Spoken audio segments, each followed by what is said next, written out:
Hello, everybody. This is going to be a quick demo on how to use Mosaic to build a recursive mosaic or image. And so let's just start by, let's save out our forest demo to be a recursion demo, mosaic, and we'll have to rename recursion demo there. We're not going to build a forest anymore, so we can get rid of all these trees. Let's make a method called mosaic. We're going to return a mosaic. We need to make this static because we haven't gotten into the OOP section of this course yet.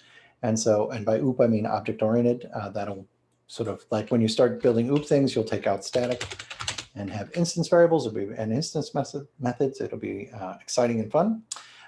Let's make a method called shrinking circles. That's going to take sort of radius, which is going to be the circle's radius at this level. Let's call that right here.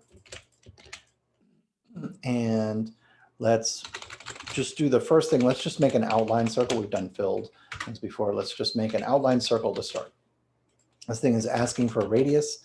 And so it's going to take that, draw it, and fit it into 90% of the screen. So it takes whatever size mosaic you return, adjusts the world's parameters so that it'll all fit. As a result, you can do whatever you want here.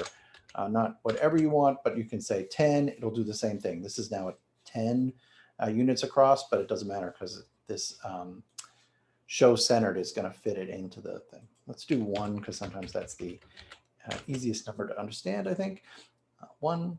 And so that's our circle. We want to make, I want you to imagine we're going to take this, have a circle, and just have ever vanishingly small circles go to the right. And so let's use beside. And then we're going to call shrinking circles with, let's say, 90% of the radius. Okay. Now, this is not going to work. And I want everyone to imagine what is going to happen if I run this program. I will run this program in a moment. Pause the video and sort of see if you can see what is wrong here.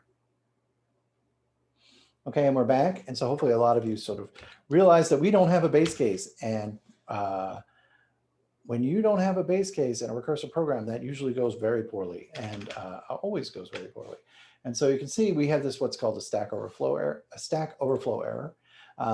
And that is, we just kept calling shrinking circles. And this radius just kept on getting smaller and smaller and smaller, but it never was going to end, right?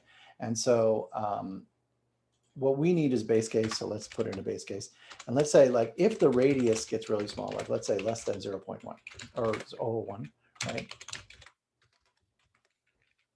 Now we need to do something here, right? So that's going to be this guy. What I'm going to say first, let's just do something very, very different.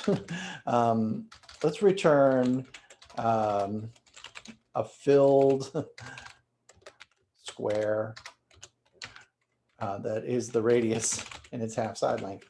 And let's make it, let's see, I think there's Honolulu blue, right? And so if I do this instead, you might be able to see it might be a little tiny right now. It's too tiny there. Let's make the base case a little bit bigger. So I get 1/10 of the unit. You can see it's getting smaller, smaller, smaller, and then draws the base case. Now, if you don't, we could say, well, let's just make an outlines circle that's the same as everyone else and have the last guy build that one. That seems reasonable. There's the base case right there. You can see it. You can also say, well, I just don't want to draw in the base case, in which case, like, empty rectangle might be your friend. You could do like radius by radius for the empty rectangle, and that would draw that. Now there's sort of a blank one there. If you didn't want that space, you could always just say, I'm just going to draw nothing. Have it take up no space, and you sort of can't really tell the difference on this example, but sometimes these different things work. So this is a really quick recursion demo. You will need to build recursive mosaics, if you will, up here for the Sierpinski's triangle, also known as, I made the name gasket just to not confuse when you're drawing triangles versus the whole thing, the carpet and the canter stool. And so with that, good luck on this extension. Hopefully this will help.